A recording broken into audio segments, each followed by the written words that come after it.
Now this sight piece poses, I think, an interesting challenge. I'm not going to worry about this part here or this kind of keyhole inset here.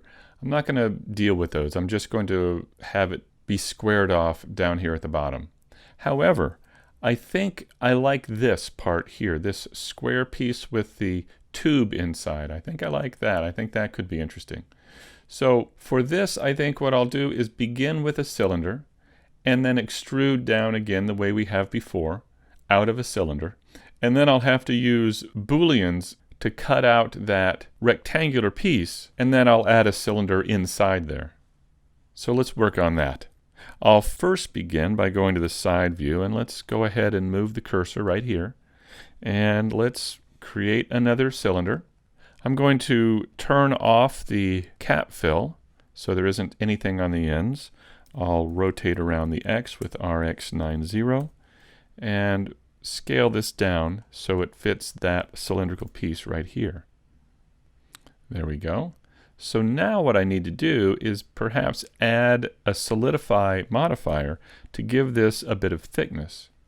So I'll come over here to the modifiers panel, choose solidify, I'll choose even thickness, and I'll click and drag in the thickness field and give it a little bit of thickness on the inside there, something like this, let's say. Now, if I apply this, I can then choose a couple of faces down here at the bottom, say maybe these two, and let's start working on extruding these down. So I'll hit E and bring this all the way down to the bottom here, and I'll even flatten it up some. Let me hit the Z key and I'll press S and Z and then scale that to flatten it up, and I'll move this down to here for now. Now also it flares out and flares back as well, so we're going to need a couple of edge loops for this. So if I press Ctrl R, I'll add an edge loop right here. I'll add one right here, and I'll also add one where this edge seems to flare out a bit like that. So what that will do for me is if I hit the B key here and border select this, I should be able to drag that back like that, as well as these faces here I could drag back too, but I think I need to angle those now. So I'll hit R and rotate and angle those back a bit, like that. Now let's take these faces here and let's extrude these out to get this flare right here. So I'll hit E and click, and then I'll press S and X and scale these out just a bit like this. And it looks like then I should take these edges and pull them down like this. There we go. I think I could delete the faces on the bottom now, so here they are down here. Maybe if I just press the Control key and click and drag, I could lasso these faces here and then hit X and delete faces. There we go. I think I'll bring these points back a bit so they're in line with the rest of the piece right here. And then let's go ahead and add a subdivision surface modifier and see if we can smooth it while keeping some of the edges fairly tight.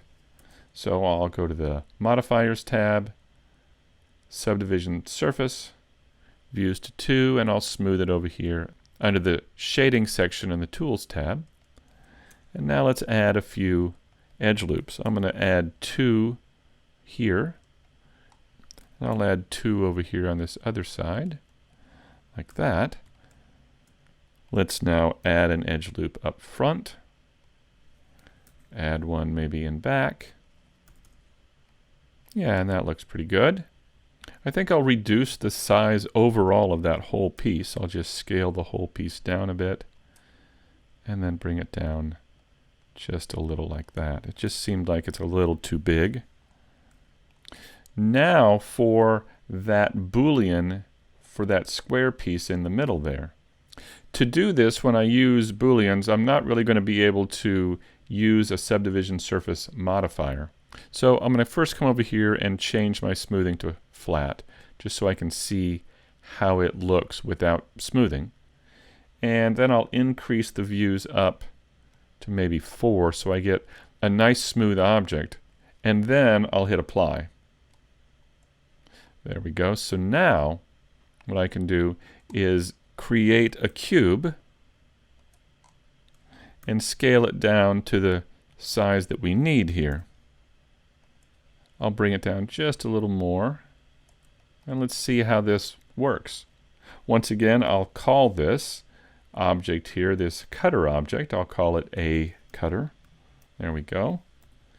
And then I'll select this object, the main object we're going to cut, and I'll add a Boolean.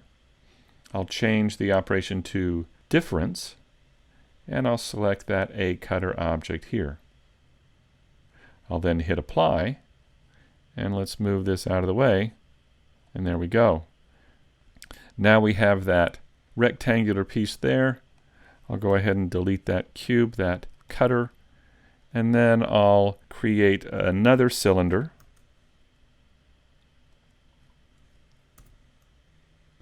I'll add a solidify modifier and increase the thickness on the inside there and apply that. And then I'll go ahead and add a subdivision surface modifier.